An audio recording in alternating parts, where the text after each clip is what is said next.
Hi, everybody. I'm Mariana, if you haven't met me yet. I'm a senior in high school, and I actually go to Keota. There's about maybe 2,000 people in that town, and I've lived there my whole life, so I've basically known these 2,000 people, all of them, and they've all known me. I was born here in Washington, and I grew up with my family, and my family is huge because my parents both came from divorced families, so I had 3 sisters from one side and 2 brothers from another.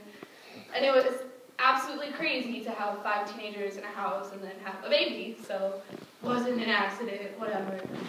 But my family was incredibly loving, very supportive all the time.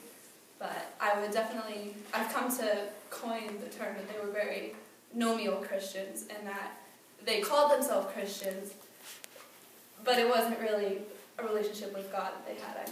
As a child, I always knew that Christmas was about God, and I was supposed to believe in God, or I would go to hell. And that was pretty much the line. The first time I really got introduced to, God's more than that, was when my oldest brother, Anthony, he got saved when he went to college. And I was about maybe 8 or 9 years old, and he'd always bring me back Christian CDs, and he took me to his church one time. It's like, yay, church, this is fun. So I got a little bit into it at a sort of young age.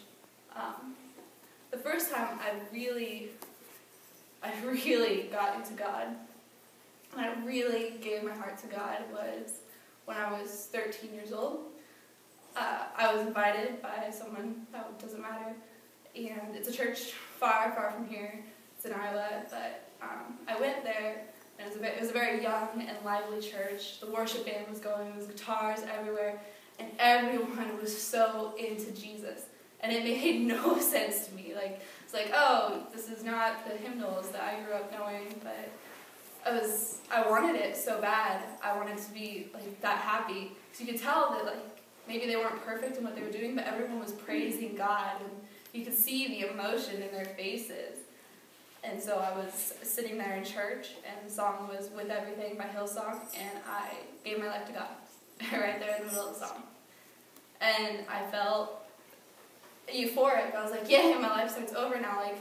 I get to start this new journey.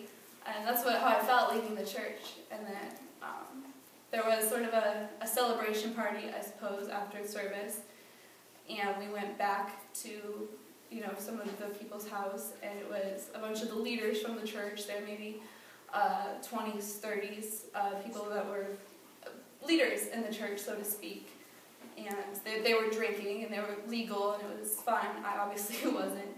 And it was pretty late, and I went back to the back room to lay down and go to sleep. And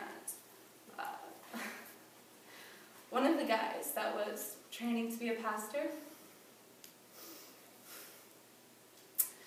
well, he came in and did very ungodly, illegal things.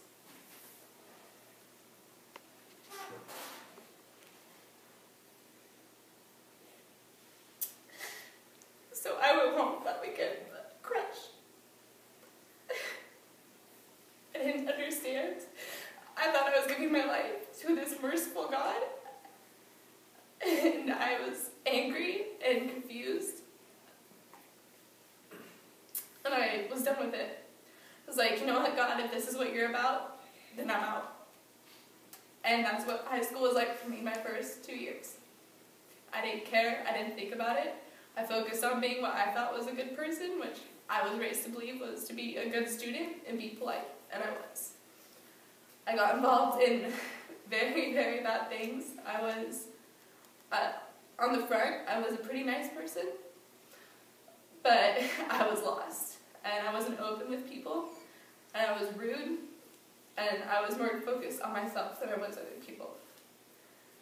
And my sophomore year of high school, I went out to visit the same brother in Seattle, because that's where he lives now, because he's a genius and he works for Microsoft. But so I went out there, and I got to explore the city most of the day because he was at work.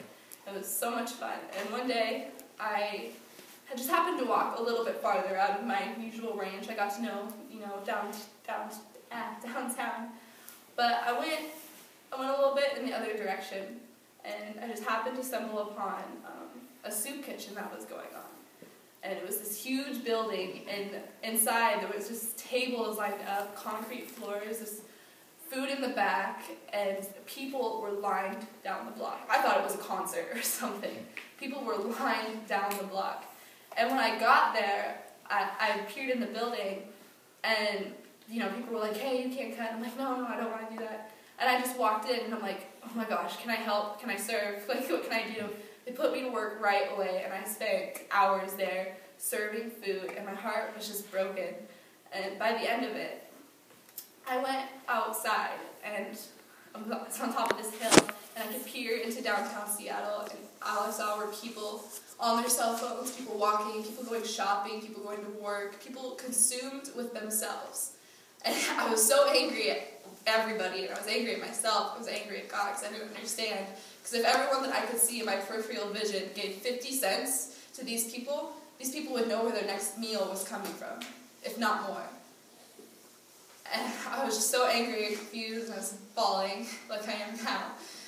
And one of the women that was there, and you could tell she was poor, she was probably struggling, she probably didn't know where her next meal was coming from.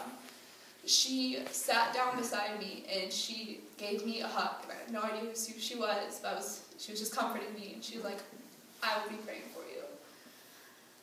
And it blew my mind again. I didn't understand. I had so much.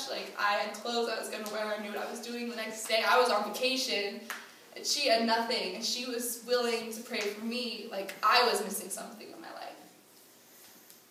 And I was. It was very obvious at that moment. So I went to church when I was out in Seattle, regave my life to God, realized that one person's mistake, even if they're for God or what his situation was, that was between him and God, and that it wasn't right for me to be mad at God for his actions. And more than that I had to forgive him for what he had done, because I could have let it burn me down further. So I came back from Seattle, and I got involved with friends, and I was so happy to see everyone again. Erica, of course, and I started going to church with Erica here, and it's just, I could feel happiness. I was figuring it out, this is where I'm supposed to be. I'm supposed to be with God. I'm supposed to be, this is like home to me. The church and the friends I was with became home to me.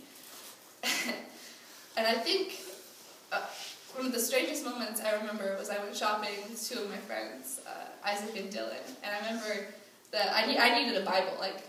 I just needed to go buy a Bible, and I was like, oh my gosh, guys, don't laugh at me. I have to go buy a Bible. And they just stopped, and they're like, we're not going to laugh at you. Why would we do that? That's awesome, right? And I just felt so relieved, and I knew I had the right group of friends. And so a couple of months after that, I sat down and had a little inner reflection, and a little talk with myself and with my brother, and I decided to get baptized. And I got baptized with 3 of my favorite people in the world, and it was amazing, and my brother baptized me, and it was one of the best experiences of my life. And so that was last year. That was September 30th of last year. And ever since then, I'm not going to tell you it's been easy, because it hasn't. Being in high school and being Christian and trying to do the right thing, oh my goodness, it's so tough. When you're not in that environment all the time, I can't tell you, it's so hard to stay on the right track. But luckily, I have some of the best friends in the world, Isaac and Erica, who always keep me on track when I need it. And so, I go to school, and I do what I have to do, and I am friendly, and I keep my Christian morals in mind, and then I get to come here on the weekends, and I get to praise God and be in that environment. So, yeah. I guess what I learned so far, I'm only 18 years in, but I guess what I learned so far about being a Christian is that being second really means putting yourself last. So, I'm Brian Hammes, I'm second.